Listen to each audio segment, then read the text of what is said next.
An aircraft carrier is a warship that serves as a seagoing airbase, equipped with a full-length flight deck and facilities for carrying, arming, deploying, and recovering aircraft.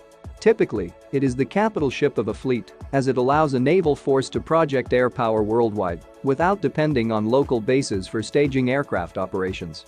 One of its great advantages is that, by sailing in international waters, it does not interfere with any territorial sovereignty and thus obviates the need for overflight authorizations from third-party countries. In general, under international law, aircraft carrier can legally position themselves up to 14 miles or 22 kilometers from any country's coast. While plenty of military vessels are capable of launching helicopters, there are just 19 aircraft carriers worldwide currently in service capable of launching fixed-wing airplanes. China, Thailand, India, Russia, and France. Each of them have one. Italy has 2, and the US has the 11 largest in the world. These largest carriers require over 6,000 people to operate and often stay deployed for up to a year. Most of the aircraft carriers don't need regular refueling. All 11 American carriers and French ones are nuclear-powered, meaning that they can sail an unlimited distance for 20 years without refueling. Let's explore the working mechanism of nuclear reactors in the aircraft carrier.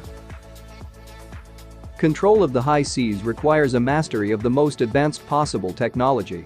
Deep in the heart of the carrier sit 2 uranium-powered nuclear reactors, essentially miniature suns.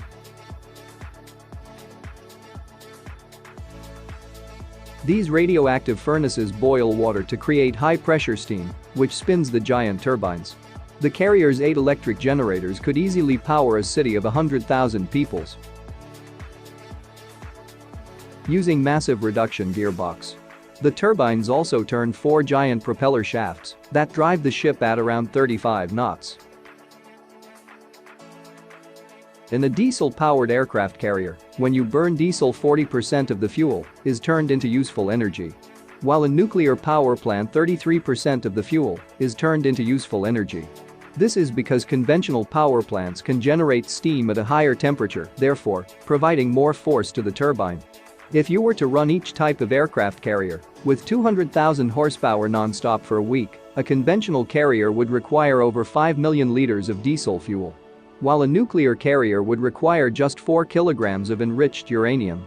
In other words, a nuclear carrier consumes as little as 0.00008%.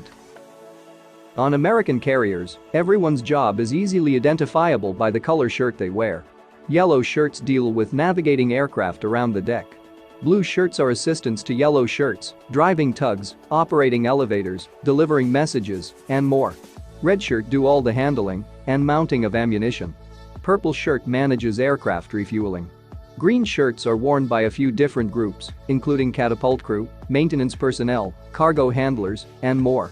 White personnel are also worn by a mix of personnel, including those helping aircraft landing, working as medical personnel, and more.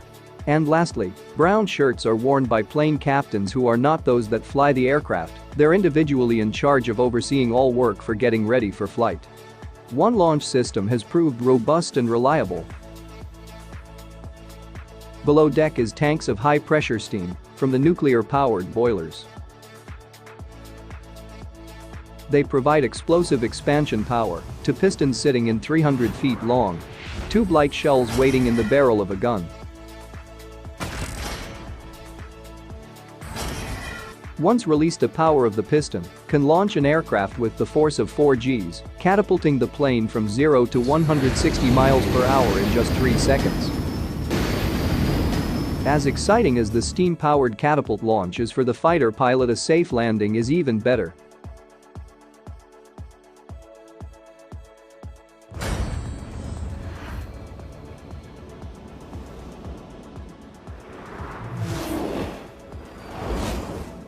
An aircraft's tailhook must snag one of 4 arresting cables. This braided wire weaves 900 feet through the carrier down to an arrestor engine.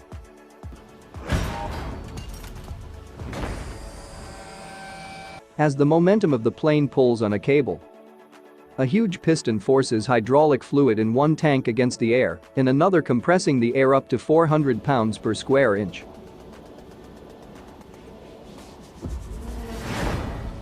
Stopping the aircraft and pilot in just 2 seconds.